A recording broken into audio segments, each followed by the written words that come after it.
नमस्कार दोस्तों। आज हम आप सभी के सामने प्रस्तुत हैं एक नाटक लेकर। पंचतंत्र की कहानियों पर आधारित बगुले के आंसू। नाटक कुछ इस प्रकार है, ध्यान से सुनिए।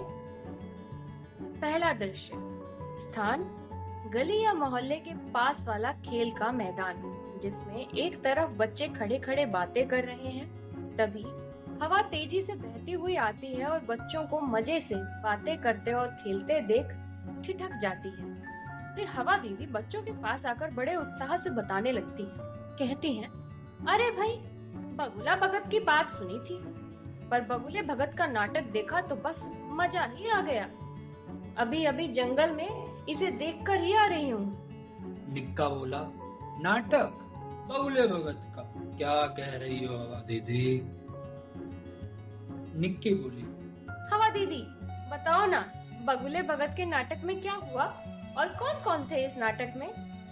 हवा दीदी कहती हैं, भाई नाटक में बगुला भगत तो होना ही था, पर साथ ही मछलियाँ भी थी और हाँ, एक केकड़ा भी। निक्का बोला, केकड़ा, मछलियाँ, बगुला भगत? फिर तो जरूर बड़ा मजेदार नाटक होगा। हवा दीदी कहती हैं, हाँ हाँ, बड़ा ही अनोखा नाटक और सीख देने वाला भी। फिर तो हम भी देखेंगे हवा दीदी नाटक। हम भी, हम सब। हवा दीदी हंसने लगती है और कहती है, ठीक है, तो फिर आओ देखो नाटक। दूसरा दृश्य। स्थान जंगल के बीच एक विशाल सरोवर। उस सरोवर में अनेक पानी के जीव रहते थे, पर ज्यादातर थी मछलियाँ। पास ही पेड़ पर एक बगुला भी रहता था। बगुला मछलियों का शिकार किया करता था, पर अब वो बूढ़ा हो गया था, इसलिए पहले की तरह मछलियों का शिकार नहीं कर पाता था। एक दिन बगुला सरोवर के निकट आकर रोने लगा। उसे जोर जोर से रोते हुए और आंसू बहाते देख मछलियाँ और केकड़े हैरान थे। अचानक एक केकड़े ने पास आकर कहा, अरे मामा, तुम रो क्यों रहे हो? क्या आज मछलियों का शिकार नहीं करोगे? बगुला बात बनाते हुए कहता है, नहीं भाई, अब मुझ में सद्बुद्धि आ गई है। मैंने मछलियों का शिकार करना बंद कर दिया है। मैं तो बस अब पत्ते और फल खाकर गुजारा कर रहा हूँ। भला बिना बात मछलियों को मारकर पाप का भागी क्यों बनूं? केकड़ा बोला, लेकिन मामा, फिर तुम यूं रो क्यों रहे हो? आंसू क्यों बहा रहे हो?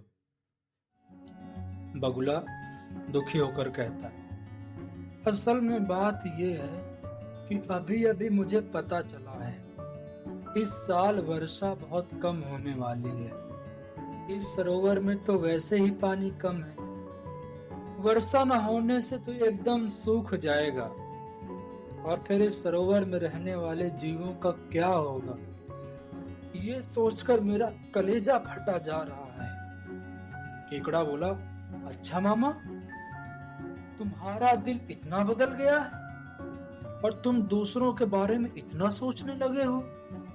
जानकर मुझे तो बड़ा अचरज हो रहा है, अच्छा भी लग रहा है। बगुला बोला, देखो प्यारे केकड़े, समय बदलता है तो इसके साथ सब कुछ बदल जाता है। समय सब सिखा देता है। क्यों, ठीक कह रहा हूं ना मैं? केकड़े ने ये बात सुनी तो एक दिन बातों बातों में उसने सब मछलियों को ये सच बता दिया। सुनकर मछलियां घबरा गई। सारी मछलियां और केकड़े मिलकर बगुले के पास गए और पूछा, आपने हमें इस समस्या के बारे में बताया है, अब आप ही बताइए इस समस्या का समाधान क्या है? बगुला गंभीर होकर बोला, देखो भाई, यहाँ पास ही एक बहुत बड़ी झील है। तुम लोग चाहो तो मैं एक एक करके तुम सबको वहां पहुंचा सकता हूँ। हो सकता है इससे तुम्हें कुछ मदद मिल जाए। सारी मछलियां उत्साहित हो जाती हैं और कहती हैं, ये तो आपने अच्छा तरीका बताया, बहुत अच्छा। कल से ही आप हमें वहां ले जाना शुरू कीजिए। मछलियाँ बगुले से बात करते लौट रही थी। रास्ते में केकड़ा मछलियों को समझाते हुए कहने लगा, तो तुम लोगों ने क्या सोचा है? मेरी मानो तो हमें इस बारे में कुछ और सोच विचार कर लेना चाहिए। वैसे भी मुझे बगुले की बातों पर ज्यादा भरोसा नहीं है। ये तो तुम्हें भी अच्छी तरह पता है कि बगुले का स्वभाव ऐसा नहीं है। ये कुछ ज्यादा ही हमारा हितैषी बन रहा है, इसलिए मुझे तो दाल में कुछ काला नजर आता है। नहीं नहीं, बेचारे बगुले पर शक करना ठीक नहीं। वो तो बड़ा ही नेक है। फिर उसके चेहरे में से भी जैसे शराफत टपकती है। केकड़े, तुम तो हमेशा काम बिगाड़ने वाली बातें करते हो। अरे भाई केकड़े, तुम ऐसी बुरी बुरी बातें करते हो तभी तो तुम्हारा नाम केकड़ा रखा गया है। मैं तो कल उससे कहूंगी कि सबसे पहले मुझे ही उस तालाब पहुंचा दे। मैं भी। कहते कहते सभी मछलियां जोर से खिलखिलाकर हंसने लगती हैं। केकड़ा शर्मिंदा होकर वहां से चला जाता है। तीसरा दृश्य, बगुला रोज एक मछली को चोंच में दबाकर ले जाता, दूर एक चट्टान पर पटककर मार डालता और खा जाता। ऐसे ही कई दिन बीत गए। एक दिन केकड़े ने कहा, मामा, तुम एक एक करके इतनी मछलियों को वहां ले गए, पर मुझे तो ले ही नहीं गए। भला मुझे कब ले जाओगे? आखिर बात तो सबसे पहले तुम्हारी मुझसे ही हुई थी ना। बगुला अपने आप से कहता है, अभी तक तो रोज मछलियां खाता था, आज स्वाद बदलने के लिए केकड़े को खा लूंगा, क्या बुरा है। कुछ देर बाद बगुले ने केकड़े से कहा, ठीक है, चलो मेरे साथ। बगुले ने केकड़े को गर्दन पर बिठाया और चल पड़ा। जब वो उड़ता हुआ जंगल की ओर गया तो केकड़े को दूर एक चट्टान दिखाई पड़ी। उस पर मछलियों के डैने बिखरे हुए थे। केकड़ा सब समझ गया। फिर भी उसने बगुले से कहा, मामा, वो झील तो नजर ही नहीं आ रही है। अभी वो कितनी दूर है? हम कब तक वहां पहुंचेंगे? बगुला कुटिलता से हंसते हुए बोला, सुनो भाई केकड़े, अब अच्छा होगा कि तुम झील को उम्मीद छोड़ दो, इसलिए कि वो झील कहीं नहीं है।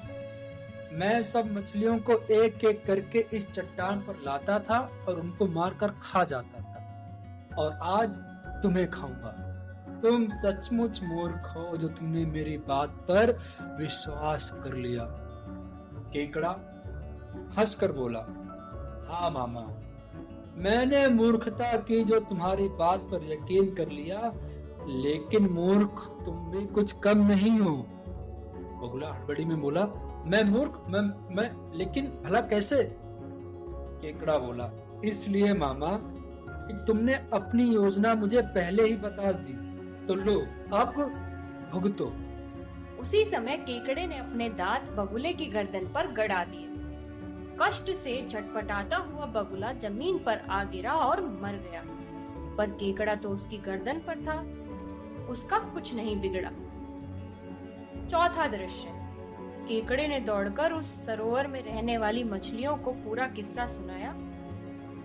केकड़ा बोला, अरे मछलियों, जरा सुनो मेरी बात। ये बगुला अब तक ना जाने कितनी मछलियों को दूसरे सरोवर पर छोड़ने के बहाने ले गया है, और अब आगे तुम सब भी जाना चाहती हो, पर क्या तुम्हें पता है कि वो मछलियां हैं कहाँ, जिंदा भी हैं कि नहीं? सारी मछलियां चिंतित हो जाती हैं और कहती हैं, हाँ भाई, ये तो हमने सोचा ही नहीं। हमने सोचा कि वो वहाँ बड़ी सुखी होंगी, पर तुम्हारी बात ठीक है, हमें उनके बारे में पता तो करना चाहिए था। खैर, अब तुम जल्दी से बताओ कि वो किस हालत में है, कहीं ऐसा तो नहीं कि वो बुरी हालत में हो। केकड़ा बोला, बुरी हालत में? अरे भाई, वो तो अब जिंदा ही नहीं है। बगुले ने उन्हें। सारी मछलियां एकदम हैरान रह जाती हैं। क्या कहा? बगुले ने उन्हें मार डाला और चट कर गया? सचमुच? तुम ठीक कह रहे हो ना केकड़ा भाई? तुमने इस सरोवर की ही मछलियों को देखा था ना? हाँ, मैंने इसी सरोवर के मछलियों को देखा था, बल्कि मछलियों को क्या, उनकी हड्डियों को। और अगर मैं समय पर ना चेतता तो मेरी भी वही हालत होती। ये तो बहुत अच्छा रहा कि मेरे पूछने पर बगुले ने सब कुछ साफ साफ बता दिया, वरना मैं भी उन्हीं मछलियों के साथ हड्डियों के ढेर में बदल जाता। मछलियाँ बहुत ज्यादा दुखी हो जाती हैं। हे राम, ये हम क्या सुन रहे हैं?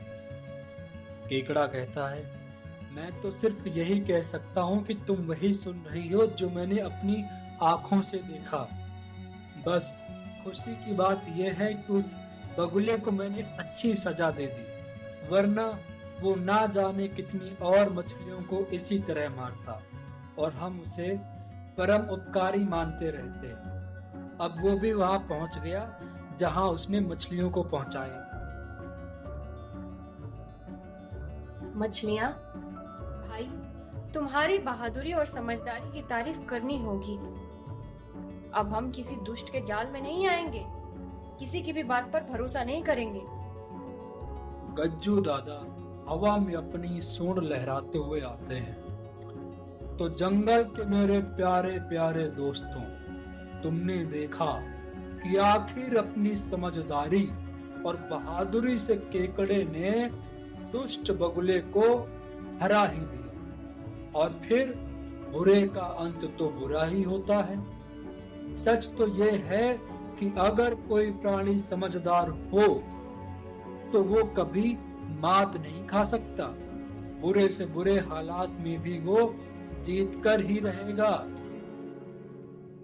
चलिए, अब हम चलते हैं वापस अपनी गली में। खेल का मैदान। निक्का, निक्की और मोहल्ले के बहुत से बच्चे हवा दीदी को घेर कर बातें कर रहे हैं। हवा दीदी कहती है, हाँ तो बच्चों, देख लिया ना नाटक बगुला भगत का? देखा हवा दीदी, देखा। देखा भी और गुना भी। हवा दीदी धीरे से सिर हिलाते हुए कहती हैं, अच्छा, तो फिर बताओ कि क्या गुना? गुना ये हवा दीदी कि हमें ऐसे ही किसी की बात पर यकीन नहीं कर लेना चाहिए। कोई सलाह दे तो देखना चाहिए उसकी बात सच तो है, नहीं तो धोखा हो सकता है, बहुत बड़ा धोखा। बिल्कुल ठीक समझा तुमने, बिल्कुल ठीक। अब तो हवा दीदी, अगर हमें कोई मिलेगा, कोई बगुला भगत, तो हम उसकी पोल खोल देंगे और बता देंगे कि बगुला भगत माने बगुला भगत। हवा दीदी हंसने लगती है, ओहो, अब तो ठीक समझा तुमने, बिल्कुल ठीक समझा। अरे! हवा दीदी हाथ हिलाते हुए सभी बच्चों को अलविदा कहती हैं। अच्छा बच्चों, तो अब मुझे विदा करो। मुझे जाना है दूर, बहुत दूर जंगल में, जहाँ गज्जू दादा पंचतंत्र के एक और बढ़िया नाटक लेकर प्रस्तुत हुए हैं। तभी तो अगली बार तुम्हारे लिए कोई बढ़िया नाटक ला पाऊंगी। सभी बच्चे कहते हैं, तो फिर नया नाटक लेकर जल्दी आना हवा दीदी, जल्दी आना।